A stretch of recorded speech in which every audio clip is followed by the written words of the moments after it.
everybody, it's DJ Envy, Angela Yee, Charlamagne the Guy. We are the Breakfast Club. Let's get into some front page news. All right, so at least 10 Brooklyn subway riders were shot yesterday. A man who was wearing a gas mask and a green construction vest, he tossed 2 smoke canisters in the train car, and that was to distract the rush hour crowd, and then he opened fire. Now, that man has been identified, and here is what NYPD Chief James Essing had to say. The male who we believe is the renter of this U-Haul in Philadelphia is a Frank R. James, male, 62 years old, with addresses in Wisconsin and Philadelphia. All right, now at least 23 people were hurt, according to police. 5 of the gunshot victims were critically injured, but no fatalities were reported. They do expect that everybody should be okay. And that is the fortunate side of this situation. Yeah. Here is what Mayor Eric Adams, who is quarantined with COVID right now, had to say. What concerns me the most is what I've been talking about for several months now, that we have many rivers that are feeding the sea of violence in our city and cities across America. And it's time for all lawmakers to be on the same page. The overproliferation of guns. We removed 1,800 guns off our streets in a little over 3 months. Similar to the gun that was used. It's time for us to get serious about the guns in our city, including ghost guns. Now, Frank James had made numerous video threats as a YouTuber named Prophet of Truth 88. And in those posts, he was threatening the mayor, Eric Adams, and he said that he has wanted to watch people die. And he insisted he has been through a lot in his life.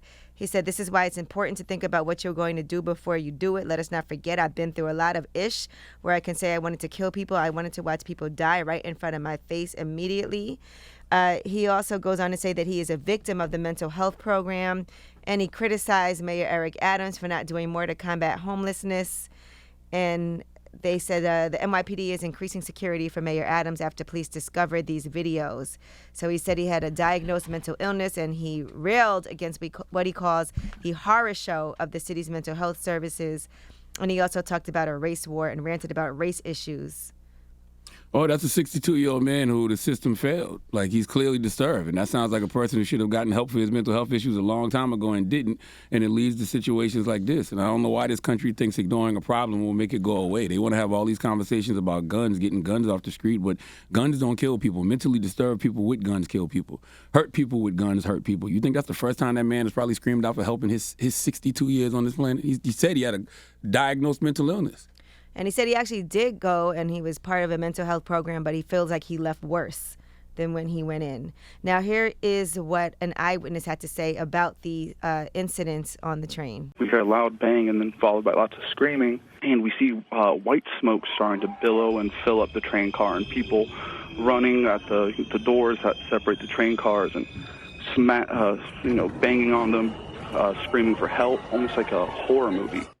Once again, ignoring a problem will not make it go away. And this country can do more than one thing at once. Okay, they can, do things to make it harder for people to get guns, but they also can help, the people dealing with mental health issues in this country as well. And they can help people, they can help the homeless as well too. Like, they can do more than one thing at once.